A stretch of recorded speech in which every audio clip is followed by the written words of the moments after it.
Welcome back, everybody, to my speaking podcast. It's your boy, Dark Side of Daryl.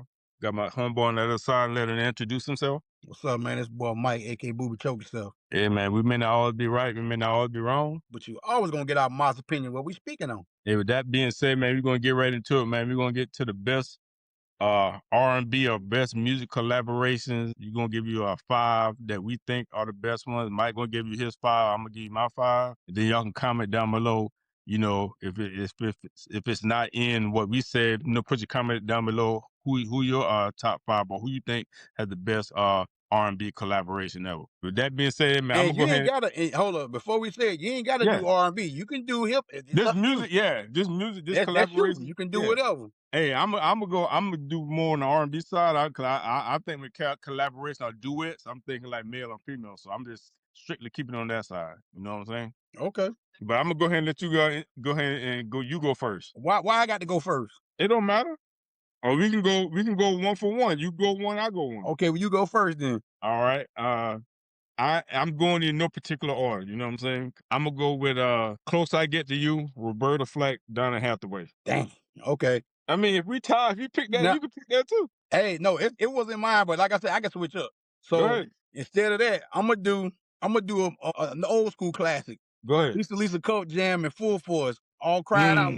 All cried out. Man, one of the greatest ones of all time, man. I definitely like that. Hey, I'm gonna go back, when my mom and dad were dating back in the day. You know what I'm saying? With Sweet Wally and your mom dating back Oh in the day. Lord. Man, Endless Love, man. Diana Ross and Lionel Richie, man. How about I knew you gonna say that?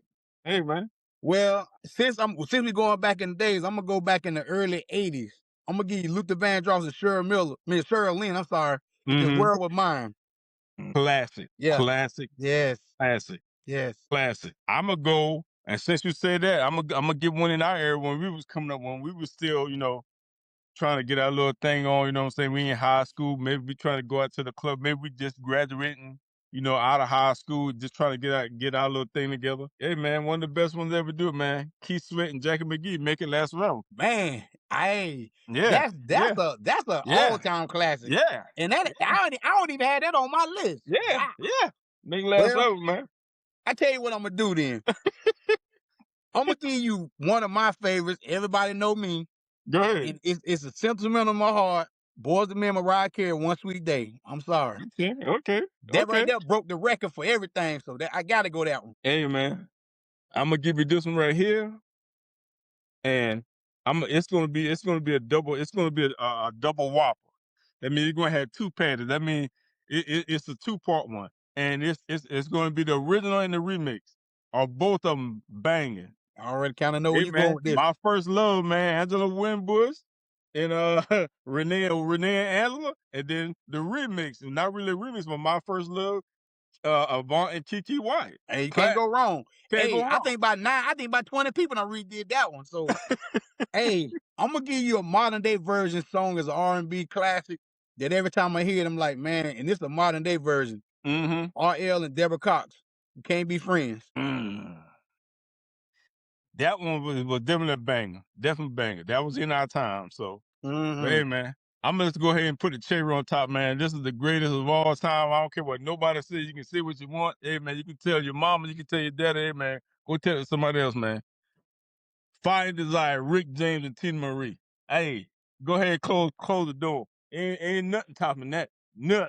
Hey, I got one can almost top it. I can tell you that much. What? Rick James and Smokey Robinson, Ebony Eyes. Oh yeah, hey, I was going back and forth between those two too, but I got to have Tina Marie on there, man. Got to get Tina, man. R.I.P. to all both of them. Give you, but like I said, you can do whatever, and I'm gonna give you my one that was right on the cusp of getting in there, but I didn't know how to incorporate it. Yeah, Mary J. Blige and Method Man, You All I Need. Yeah, so that was one of my other ones. Hey, and then I had another one too, man. Hey, classic back in the day, man. It's still being played now. You had a little couple of remixes, but hey, man, I saw an interview with Deion Cole, and he had her on her podcast, man. Hey, said my man had that pure white man, the mountain move, man. Hey, don't look any further, man. Saida Gant and Dennis Edwards, man. Hey, man, Saida. Hey, when I saw that interview, man, I was in the floor crying. Because everybody, I thought he had gum in his mouth. Someone to count on in the world of changes. And she said he was on something, but she didn't say what he was on, but she said he was on something. Hey, look at that video again. Hey, that dude, I mean, I said he chewing Big Red or what is he chewing? And when I saw the video, they made that video for $8.29. Downstairs in Motown, $8.29. They made that video. Oh, and there was another one that we didn't say, but we should have been on there. Alexander O'Neal and Sherelle, Saturday Love. So yeah, we should have had that one in there too. Hey man, what y'all think? What y'all think my man was he chewing? What was wrong with him? What was he on, man? That sugar booger? That sugar booger? But Daryl, what was so funny about it? Listen, Dennis Edward knew they were shooting the video. So if that what you was doing, why you couldn't wait till after the video? And now I'm gonna show you something. We laughing about it, but look how classy that song turned out. Even if he was on something, look how that song turned out. Classic ain't the word. And when Zayda Gasson was singing, look at him over there. Hey, man, it's like the Dennis gave about 4-5 shots. He was sitting there talking, you trying to fill your lips. Man, hey, when she said that other day on that interview, I said to myself, like, he was high. Hey, man, and God rest his soul, man. But listen, for that to come out now, and and I'm gonna tell you how great Deion Cole is as a comedian. Everybody probably seen that. We didn't know. So when he got Zayda there, she the only one can tell him the truth. Is it gum or what was it? She said, no, it wasn't no gum. But I tell you what, and I never seen a piece of gum in his mouth. So and they go separate. They negative. They ain't positive. Man, hey, listen. But like I say, we just if Rick would know, Rick and like the something. Just think about this though. In that era, back in them era, I'm talking about the 70s and 60s, 70s, 80s. These guys, the Rick James, Dennis Edwards, the what's my man for the Temptations, Eddie Ruffin. Them kind of listen. These guys was on that stuff and still singing. It wasn't no psychedelic drug. We know what they was on. Ain't nothing psychedelic about that. Hey, listen. I had talked to my uncle one time. My daddy brother said he went to a concert over there at the Independence Bojangles Arena. He said, nephew, he said, you ain't had to go in that motherfucker high. He said, when you get in there, everybody's smoking one. He said, it don't matter where it is. He said, everybody passing around. He said, hey, I walked in the arena, I was high. I said, what? He said, everybody in the arena was high. So he said, when you went to Parliament, that era it's so crazy that we had them artists that were so talented back then, but half of them was on drugs. And that was a part of their life. Yeah, that's what I'm saying. So, like, they wasn't drinking and that's hard stuff. And my thing is for them to still be singing like that and stuff and performing and all that. Look at Rick James and look how he was acting. And I mean, that's crazy. Just to imagine to think about that kind of stuff. So, I mean, that era was pretty much drugs and writing the best. And think about it though. And I look at it like this. The best love songs, I don't care. You can talk to your mom or your dad. I don't care what you say. The 60s, 70s, 80s had the best love songs ever. The writing wise.